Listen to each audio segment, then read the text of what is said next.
മായന്റെ അച്ഛൻ രാജുഭായ്, മംഗലാപുരത്തെ ഹവാല ഇടപാടുകൾ അടക്കി ഭരിച്ചിരുന്ന ഡോൺ.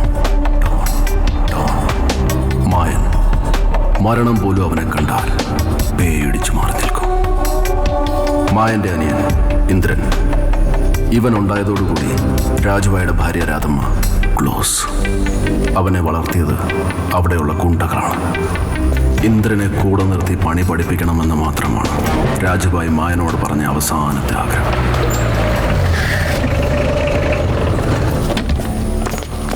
അണ്ണാ, അവനിവിടെ എത്തിയിട്ടുണ്ട്. നീലൻ പള്ളിപ്പറമ്പ് വെച്ച് ഞാൻ അവനെ കണ്ട്. ജോസേ, വണ്ടി എടുക്ക്. വണ്ടി എടുക്കും, കയറിക്കോ. എടാ, ഈ വേഷത്തിൽ നീ എങ്ങോട്ടാ? അണ്ണാ, താമസം ഞാൻ പോവും, പിന്നെ കിട്ടൂല. അതൊന്നും പ്രശ്നമല്ല, നീ പോയി വേഷം മാറിട്ട് വാ, ഞാൻ വെയിറ്റ് ചെയ്യാം. വേഷമൊക്കെ ഇത് മതി. നീ പറയുന്നത് കേട്ടാ മതി. നീ വേഷം മാറിട്ട് വാ, ഞാൻ വെയിറ്റ് ചെയ്യോളാന്ന് പറഞ്ഞില്ലേ? എന്തോ മാറ്റാ പോരാ.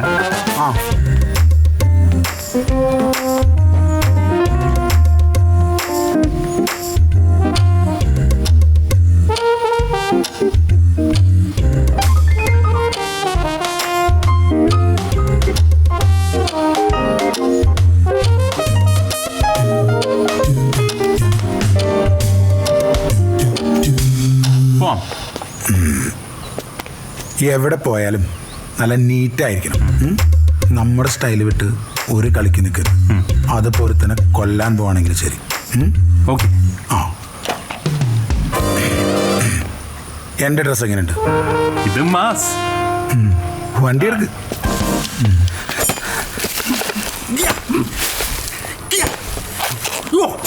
മതിയടാ. ഇനി അവനെ വിട്ട്. വെട്ടട്ടെ? ശരിയല്ല. വെട്ടടാ അവനെ. വെട്ടിക്കോ നീ. എന്താണ് ഇവനീ കാണിക്കുന്നത്? ആ വാഴ വെട്ടിയോടെ വെട്ടടാ. അണ്ണാ, നമുക്ക് വെടിവെച്ച് വന്നാ പോരാ. നീ അവനെ വെട്ടുമ്പോൾ അവന്റെ ചോര നിന്റെ ദേഹത്ത് എറിക്കണം. അത് നിനക്ക് കിട്ടുന്നൊരു മെഡലാണ്. വെടി വെച്ചൊല്ലാനൊക്കെ ആർക്കും. ഇവന് എനിക്ക് പറ്റിയൊരു തണ്ടിയല്ലെന്നേ. തണ്ടിയല്ല, നീ വെട്ട്. നീ തീർന്ന് വെട്ടങ്ങ് ഇവ ശരിയാവില്ല. കുറച്ചുകൂടെ ഗ്ലാമർ ഉള്ള ഒരുത്തനെ കിട്ടും. ഗ്ലാമർ ഉള്ള ഒരുത്തനോ? ഗ്ലാമർ ഇല്ലാത്തവന്റെ ചോരക്കാണ് ഭംഗിയുള്ളു. നീ വെട്ട്. അറപ്പിക്കുന്നു. നിർത്ത്. വേറെ വാർത്തലെടുത്ത് ശരിയാവുന്നില്ല. എനിക്ക് മനസ്സിലായി. നീ തൽക്കാലം അതി വെട്ടിപ്പടി. എപ്പോഴെങ്കിലൊക്കെ പറഞ്ഞു കൊടുത്തു വിടടാ. അത് തന്നെ. അതേപോലെ ഇവിടെ ഒന്ന് വെട്ടാ. കൈ സൂക്ഷിക്കണേ. വെട്ട്. ഇവിടെ ഒന്ന് വെട്ട്. കഴുത്ത് നോക്കി വെട്ട്. അത്രേ ഉള്ളൂ. അവരുടെ കൈ പോകാൻ നോക്കണം. നീ വെട്ടിക്കോ. കഴുത്തിന് വെട്ടിയാണ്. കൈ മാറണേ.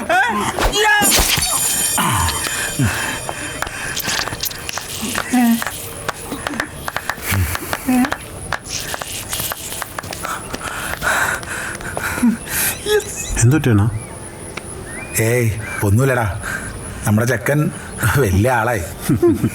ഡിഗ്രിയൊക്കെ പാസ്സായ പോലൊരു സന്തോഷം. അത്രേ ഉള്ളൂ.